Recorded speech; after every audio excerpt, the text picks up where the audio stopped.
दारुल उलूम रहीमिया बांडीपुरा के मौलाना जनाब रहमतुल्लाह साहब। इस सूरत हाल में हमारा पैगाम ये है कि इस्लाम मुकम्मल दीन है और हमारे दीन में इबादत, मामलात, मुआशरत, अखलाक सब कुछ सिखाया है।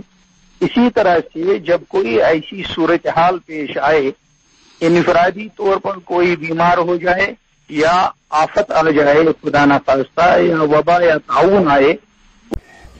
बकिया वीडियो देखने से पहले हमारे YouTube चैनल महमूद मीडिया को सब्सक्राइब करें और पास वाले बेल आइकन को दबाकर ऑल के ऑप्शन को सिलेक्ट करें।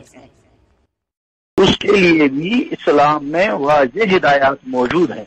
उन हिदायत को हमें अमल में लाना चाहिए और ये भी इसी तरह इबादत है जैसे हम दूसरी इबादतें करते हैं। ताउन के बारे में हदीस पाक में आया है कि जो ताउन अल्लाह की तरफ से किसी को आ गया और वो उसका शिकार हो गया, इस दुनिया से गुजर गया, वो शहीद है, उसको हकीर न समझो। लेकिन इधर जो दुनिया में रहने वाले हैं उनको क्या करना है, उसमें भी हिदायत आई कि ताउन के करीब भी मत जाओ। जिस बस्ती में ताउन हो उसमें जाने की इजाजत नहीं है। और ये भी इस्लाम में वाज़ेह हिदायत मौजूद है कि अगर ऐसी बस्ती में कोई है तो वो उस बस्ती से बाहर न निकले। ये कितनी अहम हिदायत है नबी पाक सल्लल्लाहु अलैहि वसल्लम की कि बाहर नहीं जाना है और बाहर वाले को यहाँ नहीं आना है।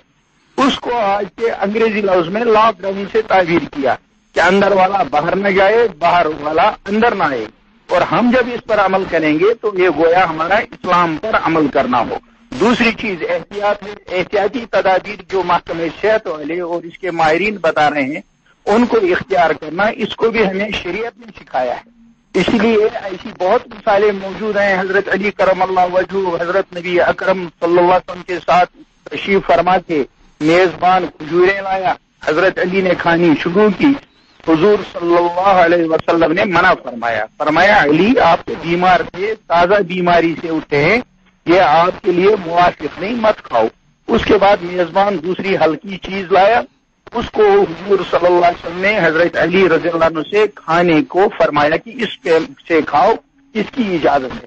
पैगंबर ऐसी तरबियत कर रहे हैं कि बीमारी में भी और बीमारी की एहतियात भी, दवाई भी, आपने दवाइयां बताई, उनको इख्तियार करने का हुक्म दिया। तो ये सब हमारे यहाँ सुन्नत रसूलुल्लाह सल्लल्लाहु अलैहि वसल्लम है। ये हमारे लिए इबादत की इबादत है। इसलिए हमारी गुजारिश यही है कि हमारे लोगों को इसकी तरफ ध्यान देना चाहिए। और आखिरी एक हमारे पास इत्तला है, आप इसकी तस्दीक या तरदीद करें।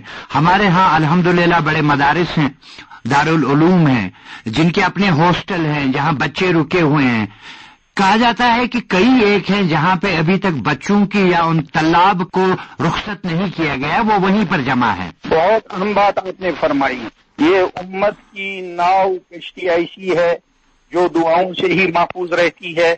और हमारे यहाँ आदत है दुरूद नजात पढ़ा करते थे, अल्लाहुम्मा सल्ली अला सय्यिदिना मुहम्मद व अला सय्यिदिना मुहम्मद सलातन तुनज्जीना बिहा मिन जमील अहवाल वल आफात व तफदीलना बिहा जमील हाजात व तुतहिरना बिहा मिन जमील सय्यात व तरफाना बिहा आला दरजात।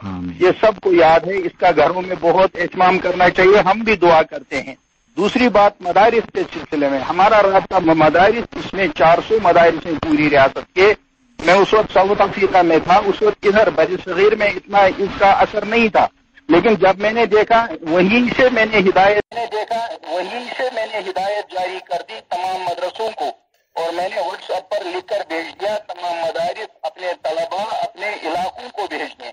और सिर्फ वो जाए नहीं बल्कि वहाँ लोगों को तवक्कुल, एतमाद, दुआओं के एहतमाम और एहतियात की बात बताएं। जिन लोगों पर वो हिदायत पहुंची वहाँ तो तकरीबन सब जगह उन्होंने बच्चों को छुट्टी कर दी थी। हाँ, मदारिस में हिफाजत करने वाले यही तलबा होते हैं और कुछ इमाम होते हैं। इसकी इजाजत थी कि इमामों को बाकी रखो और हिफाजत के लिए कुछ लोगों को रखो। अब भी जो ऐसे बच्चे हैं उनको भी वहाँ अंदर मदरसों में भी बहुत कम तादाद में रखना है कदरे जरूरत, सिर्फ हिफाजत के लिए। और अगर मुलाजिम है तो उनकी हिफाजत ज्यादा बेहतर है। बच्चों को अपने घरों में भेजना बहुत अच्छा है क्योंकि वो वहाँ महफूज रहेंगे, वालिदैन मुतमईन रहेंगे। और अगर मस्जिदों के लिए हिदायत है वो भी उलमा ने कह दिया 2 या 3 आदमी 4 आदमी रखें, वो वहाँ तब भी एहतियात से दूर 1-1 मीटर की दूरी पर बनाए। ये उलमा की हिदायत है, एहतियात की, کی بھی پاسداری کرنی چاہیے اور مدرسوں کو بھی اس کا پابند ہونا چاہیے کہ وہ بھی مدرسوں میں قطعاً اکٹھے 2 3 4 کو نہ ہونے دیں۔ آپ کا بہت بہت شکریہ، جزاکم اللہ خیر، السلام علیکم۔ وعلیکم السلام۔ دوستو